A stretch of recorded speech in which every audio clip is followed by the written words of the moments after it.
karma may not be the only added benefit from lending your helping hands in tough times. In British Columbia, the CBC's Duncan McHugh visited a healing garden that's also bringing a sense of self-sufficiency and spirituality.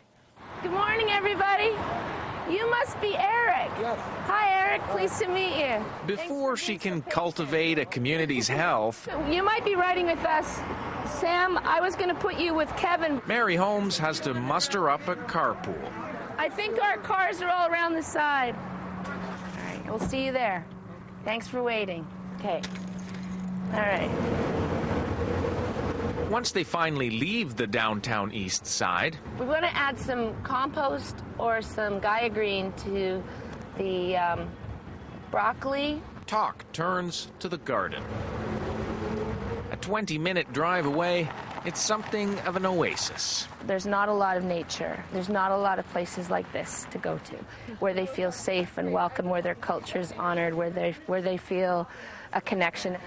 Community gardens are sprouting up all over the place, it seems, but this one, called the Urban Aboriginal Community Kitchen Garden, is helping inner-city residents dig in the dirt and grow their own food. The peas will grow up the trellis, and that makes them a lot easier to harvest. It was started a few years ago by a native health clinic on land provided by the UBC Farm and the Musqueam First Nation. And it's always been about more than food. Rather than giving a person a bag of food and saying, here, take this food, it's developing relationships which help build confidence, which in turn into people being more competent and comfortable and food secure.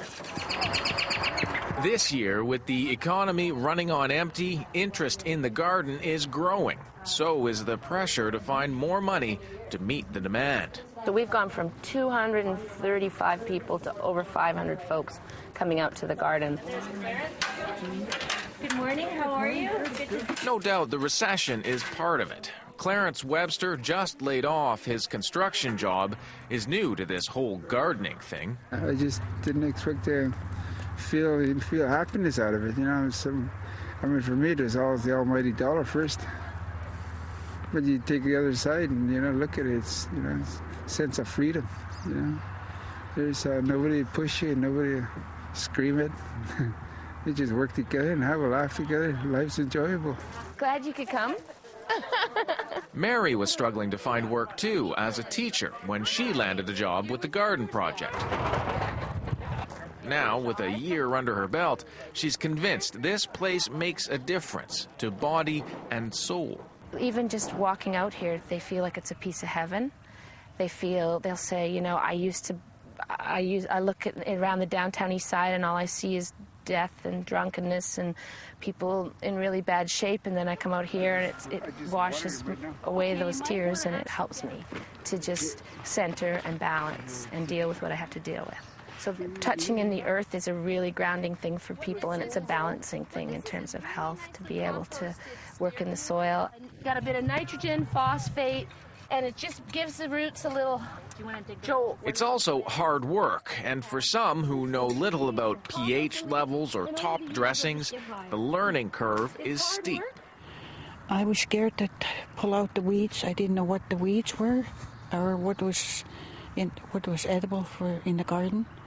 Yeah. For Val Clayton, healthy vegetables are now in easy reach. I save money. I don't buy anything. I don't have to go to the grocery store to buy anything. I just can come here and pick it up if I need it. Yeah. What I love was kale with eggs and scrambled eggs and tomatoes and anything that I can bring home from the garden. Had you eaten kale before? No, but I love it now. Yeah, a lot of things I haven't tried before.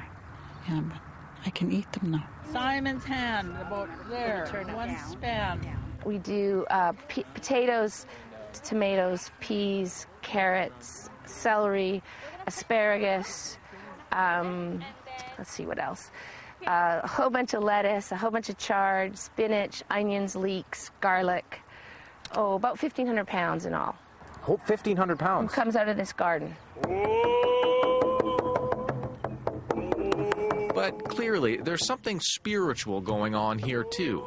As they gather to bless the land, Many here say the garden brings them peace. Just ask Sam Mickey, homeless and battling the bottle, but happy, helping build a smokehouse for fish. It keeps my mind busy. I'd get so mad and disgusted and go to the bar and say hell with everything, you know. I mean, but I'm trying to control that now, and the garden helps me.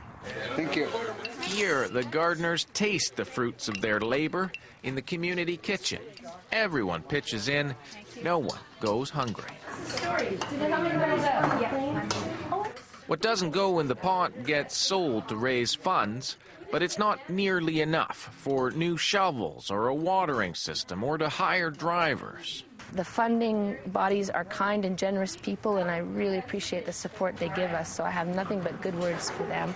But we need more help to do this well and to continue expanding on this kind of work. So Mary, the project's only full-time paid staff, is busier writing funding proposals than gardening. It brings tears to my eyes because I can't do both. I can't possibly do both. And yet this is the season to be in the garden. This is now. Planting season is now. And yet you've got to be reporting to funders on a regular basis. And you've got to be looking for sources of funding so that you can keep the buses running. Still, she's determined the buses will keep running, keep the people coming all summer long. It's a dream realized. It's a reality down to earth. It's here's what people wanted. We delivered on it. As the soil transforms, a harvest of plenty from the healing garden. Duncan McHugh, CBC News, Vancouver. Well, if you know someone who's gone out of their way to lend a helping hand in their community during this recession, please get in touch with us to share their story. You can go to our website, cbc.ca/national.